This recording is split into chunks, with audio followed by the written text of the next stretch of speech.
My fiancée mysteriously disappeared for a week. What I found in her secret apartment shocked me. I still remember the smell of the coffee I made that morning. It was a normal Tuesday. My fiancée, Clara, kissed me on the cheek, grabbed her briefcase, and said, "Don't forget, it's Thai food night." She walked out the door for her job as a corporate paralegal. She never arrived at the office. By 6 p.m., her phone was going straight to voicemail.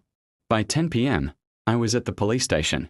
The lead detective, a man named Miller, looked at me with that husbands are usually guilty look. But I didn't care. Clara was my world. We were getting married in 3 months. The police checked her GPS. It cut out 3 blocks from our house. No accident report. No hospital admission. Just gone. 3 days in, I was a wreck. I started doing my own digging. I opened her laptop, a device she always kept password protected. I'm a coder, so I managed to bypass the encryption. I expected to find a secret affair or maybe debt. Instead, I found a folder hidden inside a system directory titled Project Rebirth. Inside were hundreds of photos of me, but they weren't couples photos. They were photos of me sleeping, photos of me at work, photos of me talking to my parents. There were notes on my habits. Subject prefers left side of the bed. Subject becomes irritable if dinner is late. Subject's heartbeat increases by 15% when discussing his childhood. On the 6th day, a courier arrived at my door. He handed me a plain manila envelope with no return address. Inside was a single brass key and a sticky note with an address, 402, Blackwood Terrace, Apt 9B. I knew that area. It was the old district, full of crumbling buildings and shadows. I drove there at 2 a.m. The apartment was cold. It didn't look like a home. It looked like a laboratory. One wall was covered in monitors showing live feeds of my own house.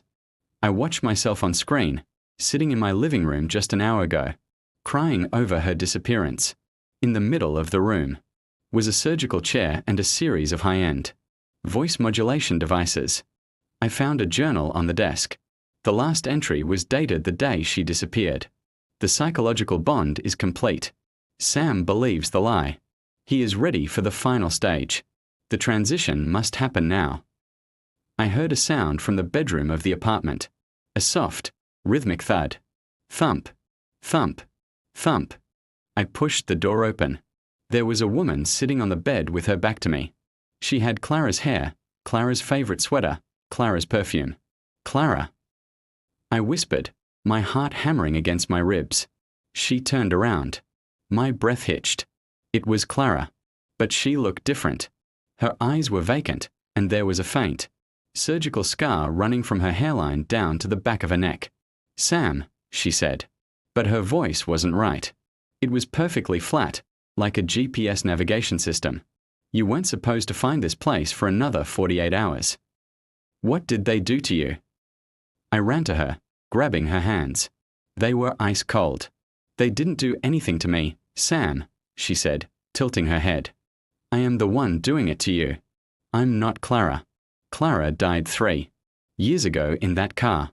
Accident you don't remember." My head began to throb. Memories started flickering like a dying light bulb. A rainy night. Screaming tires. The smell of burning rubber and blood. I remembered a girl, the real Clara, dying in my arms. "You were too broken to function, Sam," she continued, standing up. She moved with a strange, mechanical grace. "Your family hired us. The mnemonic group. We provide living closures. I am a high-tier surrogate. I was hired to play your fiancé for 3 years to stabilize your mental health. No, we have a life. We are getting married." I screamed. "The wedding was the end date," she said coldly. "The disappearance was part of the withdrawal phase. You were supposed to mourn me, move on, and finally be cured of your trauma.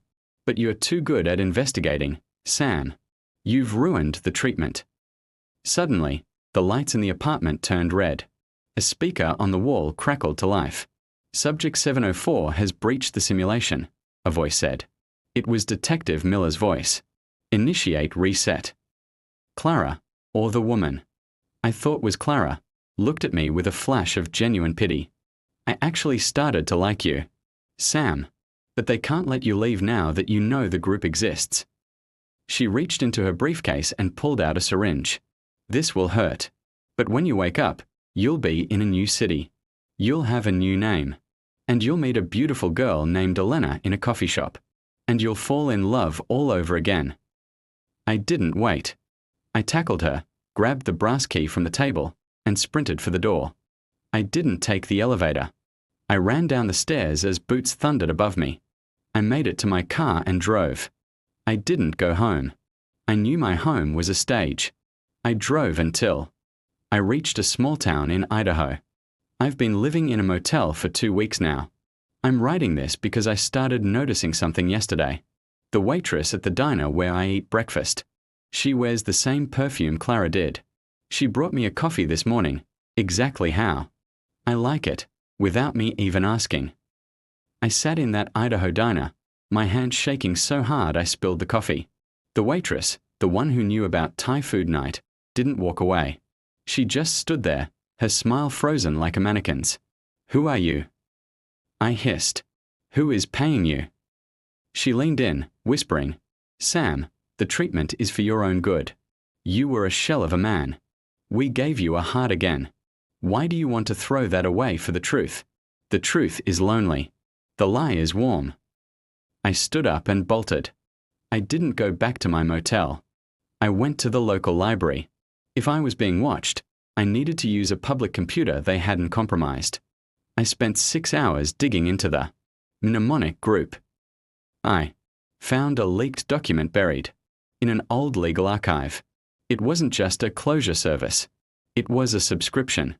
My parents hadn't just hired Clara for 3 years. They had signed a 30-year contract.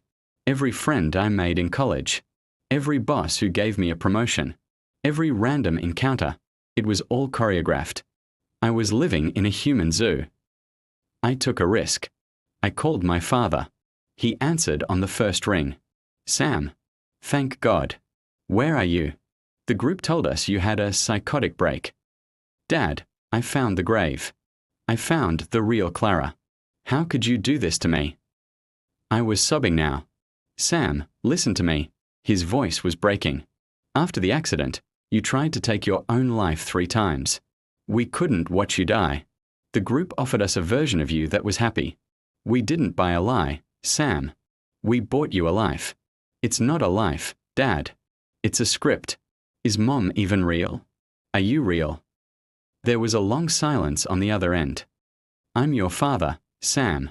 But I did have to sign a non-disclosure agreement. If you don't come back to the program, they'll bankrupt us. They'll take everything. Please, Sam. Just meet with Agent Miller one more time. I hung up. My own father was a shareholder in my delusion. I realized I couldn't run. They owned the roads, the motels, and the people. The only way out was through. I drove back to the city, straight to the headquarters of the mnemonic group, a skyscraper masked as an insurance firm. I didn't go in with a gun. I went in with the brass key. In the storage apartment, I had noticed the key had a serial number, XP001. I tried it on the private elevator in the basement of the skyscraper. It worked. The elevator didn't go up. It went down, 5 floors underground. When the doors opened, I saw the cast room. Rows upon rows of surrogates sat in pods. They were being briefed on their characters. I saw the man who played my best friend in high school. I saw the doctor who delivered my daughter, who I now realized was probably just a borrowed child for the simulation. And then, in the very back, I saw her. It wasn't a mask. It was a woman floating in a Stasis tank. She looked exactly like Clara, but she was older, much older. A voice behind me spoke. She's the template. I turned. It was the Clara from the apartment, the one with the scar on her neck. That's the real Clara, she said, pointing to the tank. She didn't die in the accident. Sam, she was purchased by the group because her DNA and personality were considered perfectly empathetic. They've been using her brain to map the personalities of thousands of surrogates. She's alive. I gasped, reaching for the glass. She's a battery, Sam. And you aren't just a patient. You were the first successful graft. You aren't the original. Sam. You're a clone with the original. Sam's memories uploaded. That's why you survived the accident. The original Sam didn't. The room filled with security guards. Agent Miller stepped forward, holding a tablet. We have two options, Sam, or should I say, Unit 704, Miller said. Option 1. We retire you. We wipe the drive, and you cease to exist. Option 2. You accept the promotion. Promotion. I spat. Become a surrogate. You're the most stable model we've ever had. You managed to break the simulation. That shows high intelligence. Work for us. Help us heal other grieving families. In exchange, we let the woman in the tank go. We let the real Clara live out her days in a real home. I looked at the woman in the tank. Her eyes fluttered. She looked tired. She looked like she had been dreaming for 100 years. I am sitting in a coffee shop in London. It's a beautiful morning. A woman walks in. She looks sad. She just lost her husband in a tragic fire. She sits down at the table next to me. I look at my reflection in the window. My face is different now. I'm taller, older, with a kind smile I didn't have before. I lean over and say, I'm sorry to bother you, but you look like you've had a long day. Would you like a coffee? She looks up, her eyes filling with tears. How did you know? I'm a good listener, I say. Somewhere in the world, the real Clara is sitting on a beach, finally free.